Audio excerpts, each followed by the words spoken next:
Good morning, good afternoon, whatever it is, wherever you are. It's me again, Jen. Hello! And it is Thursday already, and it is the 10th of September, and we are still reading from the Goddess Tarot, which is a tarot deck written and illustrated by Chris Wilder. And it is very mythology based, it is very feminine, it is very goddess centric. So, all of this is going to have some connection to some mythology and some goddesses in some part of the world. None in particular, no area in particular, but goddesses all over the world. So let's see what goddesses we may or may not encounter today.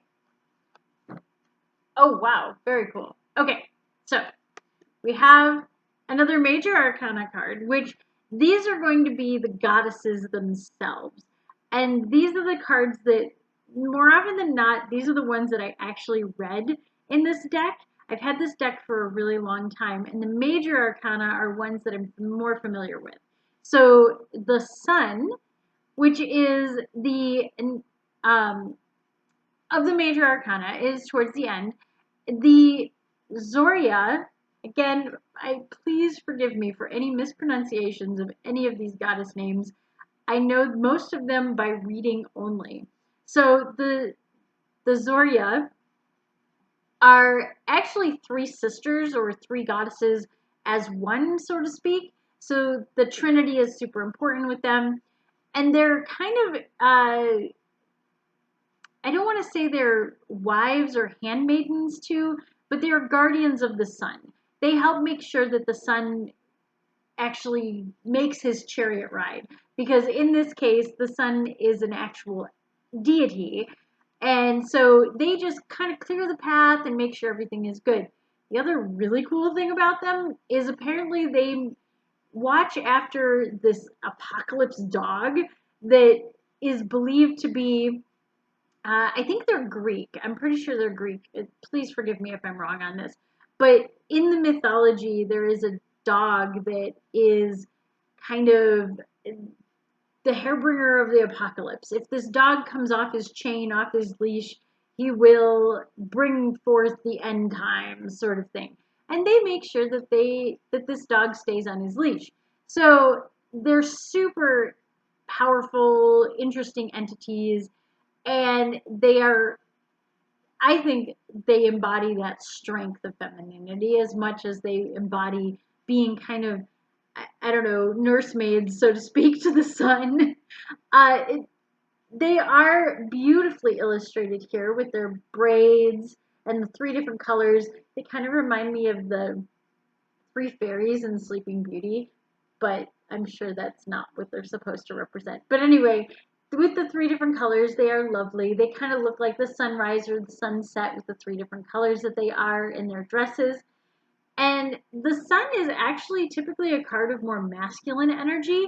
So if that gives you any idea of kind of how badass these three are, they are very powerful feminine energy. So in this case, I would see them more as powerful feminine energy rather than masculine energy because again, this is a very goddess centric and feminine centric deck. So the sun being usually a masculine energy, and it is a life-giving energy though. It is an energy of creativity, of rebirth, of energizing, all of those things.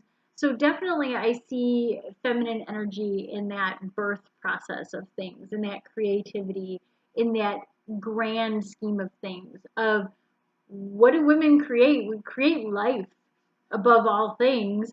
And so their creative energy is giving birth to the sun, I suppose, in a way. I don't think in any of the mythology of them that they actually do give birth. I think they are kind of this perpetual virginal trio. But again, if anybody has more insight than me, I do recognize the cards a lot better in the major arcana, but still, not every mythology has been passed over through me, and I don't know all of them. There are some I'm more familiar with. These guys are more of, I fringe know about them. So they are beautiful. They remind me of the three fates too, which come up a lot in different mythologies and things like that. So I would look at them very much in the same way, as they are kind of drawing you into that creativity or that next phase of life and constant moving forward into things. The Sun card in a more traditional deck represents that birth of creativity. It also goes back to kind of the innocence of childhood. A lot of times the Sun is represented by a child. So it's the new beginnings of things, it's that innocence, it's that feeling of reconnecting with new ideas and reconnecting with the ability to see new things and experience things new and fresh each day, each moment. And I think that that's really the energy embodied in this card, is the ability to look at things in a new way. Even if you've seen them over and over and over again, try to see it in a new light. Try to see it as a child might see it. Try to see it as someone who's never experienced it before, with that renewed innocence and without being jaded. So while the energy of this card when it's upright is about new experiences and having that energy and just being super enlivened to do things, the flip side, of course, is kind of feeling stuck and feeling like maybe you don't know where you're going next. So that's that flip side to the energy of the Sun. I really love this card for how beautiful and how bright it is. But unfortunately, I don't have a whole lot to say about it other than that, because I just really don't know as much as I would like to about the Zorya. Maybe that's going to be my new thing to learn today, is who are these ladies and why are they super important other than having a big dog on a leash and helping the Sun make his transfer across the sky every day. So that is the Zorya. That is the Sun card in the Goddess Tarot. And I really hope that that's something that you can take into the weekend a little bit. But if not, we've got one more day and I will do one more card for Friday for this week. And then we will continue our journey into the Goddess Tarot. As always, please check out the links in the description below for seeing how to join us for our Tarot Cafe and some of the other weird stuff that I do. As well, always leave comments if you have something to say. If I'm totally wrong and offbeat about the Zorya, please let me know. If you have a better way of pronouncing it, please let me know. Please, please, please.